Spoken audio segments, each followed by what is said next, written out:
Yes, Mr. Speaker, I thank you for your indulgence. Mr. Speaker,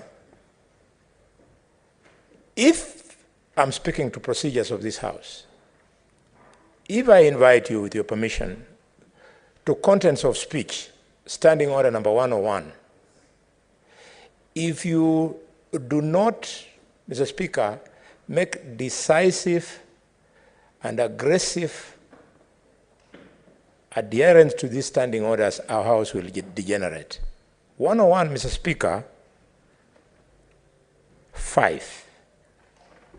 It says, it shall be out of order for a senator to criticize or call to question the proceedings in the National Assembly, County Assembly, or the Speaker's ruling.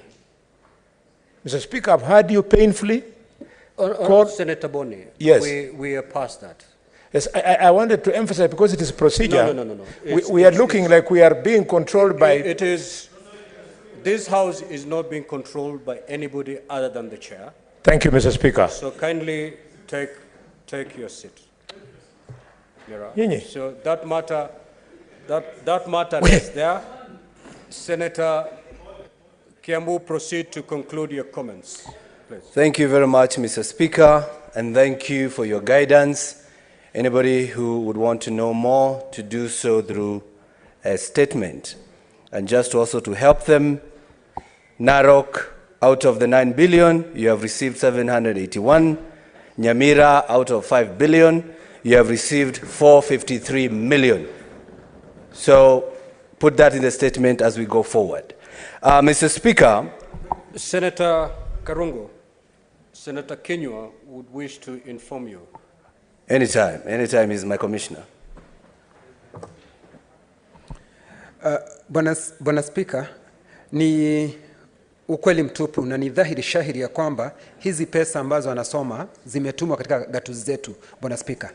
Lakini ni vizuri Karungo Wadhanga waelewe na asijisumbue zaidi, kwa sababu hawa maseneta wa upande wa upinzani wamekuwa katika maandamano, Bwana Spika.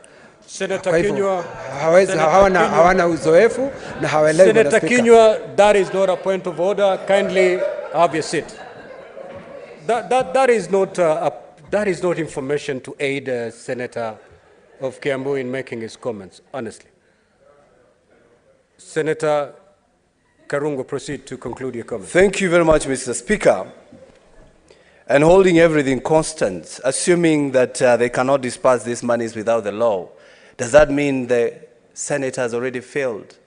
We have gone to the next month. If they were to wait for all this, would we just be waiting here for people at the county to suffer just because we could not pass this, Mr. Speaker? But that will be deliberated when the statement is asked.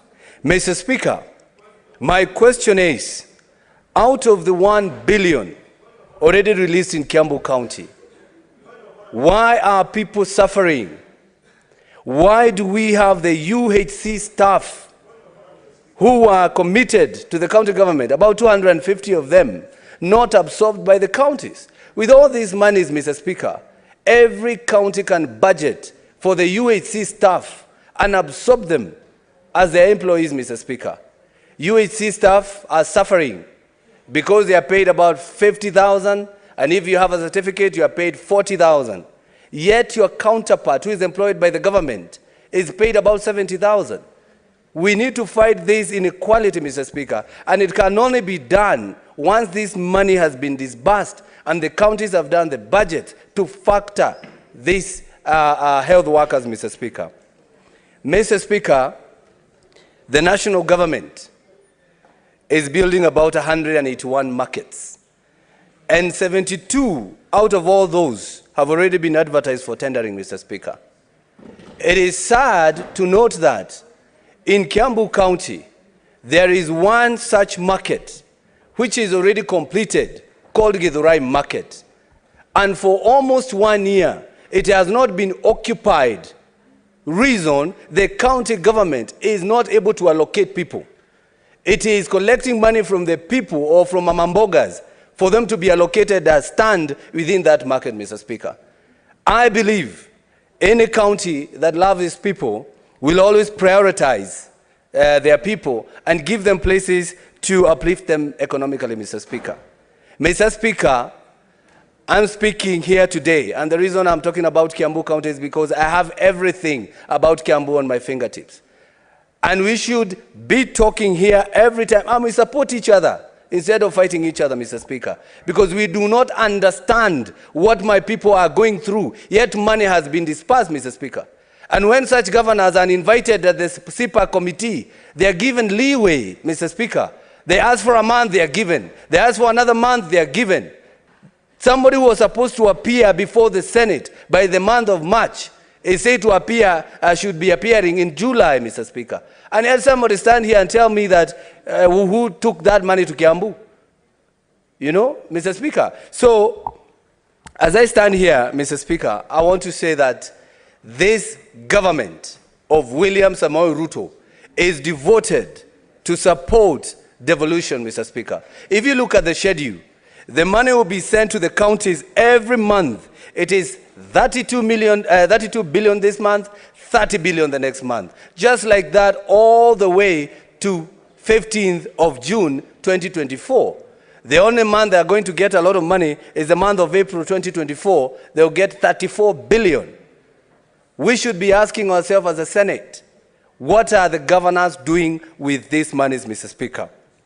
Mr. Speaker, I heard Senator Catherine, she's here, saying about the feeding of children in Nairobi in primary school is a national government rather than a county government exercise.